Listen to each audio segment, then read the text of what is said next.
La vérité, pour moi, a un lien très fort avec la confiance qu'on établit avec l'autre. Elle revêt une dimension qui est à la fois matérielle, mais qui aussi est humaine. Je pense que les choses étaient plus vraies quand on était enfant. Donc pour moi, la vérité, c'est l'enfance.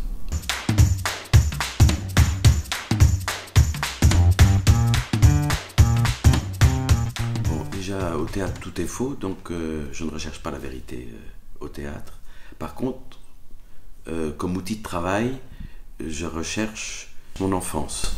Et je pense que les choses étaient plus vraies quand on était enfant. Parce qu'on n'a pas été parasité. La vérité est transmise par des mots et par un langage non verbal et par des affects. On entend beaucoup aujourd'hui, y compris dans la jeune génération des reporters, où on a entendu ça aussi chez les Gilets jaunes, c'est le direct qui dirait la vérité, le live, comme on dit. Vous êtes dans un événement, vous filmez, il n'y a pas de commentaire, il y a juste la vérité du live. Et en fait, je crois que le live, la vérité du live est complètement trompeuse, c'est même une supercherie. La vérité, c'est une notion qui est très difficile à définir sur un plan judiciaire. Je pense qu'elle se conjugue rarement au singulier. Elle peut être matérielle, elle peut être pragmatique, elle peut être inspirée, elle peut être révélée, elle peut être historique. Montaigne. Quelle vérité que ces montagnes bornes, qui est mensonge au monde, qui se tient au-delà.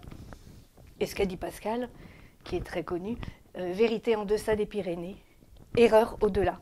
Et donc il y a cet aspect-là de la vérité. Attention, la vérité de qui? La vérité, c'est une recherche.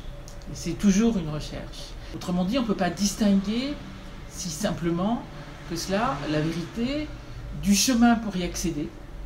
La vérité n'existe pas sans le doute, qui va conduire à ne jamais se croire dans le vrai, qui va conduire à toujours se méfier des apparences, qui va consister à se forger, à partir des éléments du dossier soumis à votre appréciation, une intime conviction qui sera supérieure au doute. Si elle n'est pas supérieure au doute, le doute devra profiter à l'accusé et il faudra le relaxer ou l'acquitter. Il y a une vérité, je crois, factuelle.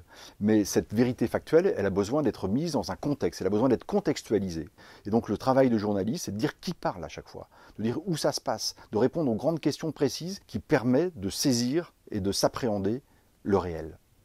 Je pense que c'est la chose que je cherche à enseigner le plus possible.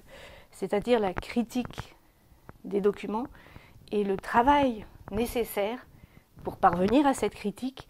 Et à chaque fois, je pose la question aux étudiants, est-ce que l'auteur de ce texte, est-ce qu'il dit vrai, est-ce qu'il dit faux? C'est que mentir, pour moi, en reprenant un jeu de mots de Jacques Lacan, ça veut dire je mentir. Je me tire de la situation, c'est-à-dire je me dédouane de la recherche de la vérité, je me dédouane de la vérité que je dois à l'autre, je me dédouane du lien que j'ai avec lui. En quelque sorte, c'est rompre une alliance qui tient les humains entre eux. Est-ce qu'on ment? Je crois qu'on nous ne mentons pas. D'abord, on peut se tromper, ça c'est sûr. Donc si on se trompe, il faut le dire. Il n'y a pas de confiance si on ne dit pas la vérité quand on se trompe.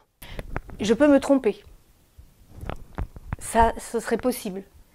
Mais mentir, en tant qu'historienne, non, ça m'est rigoureusement impossible.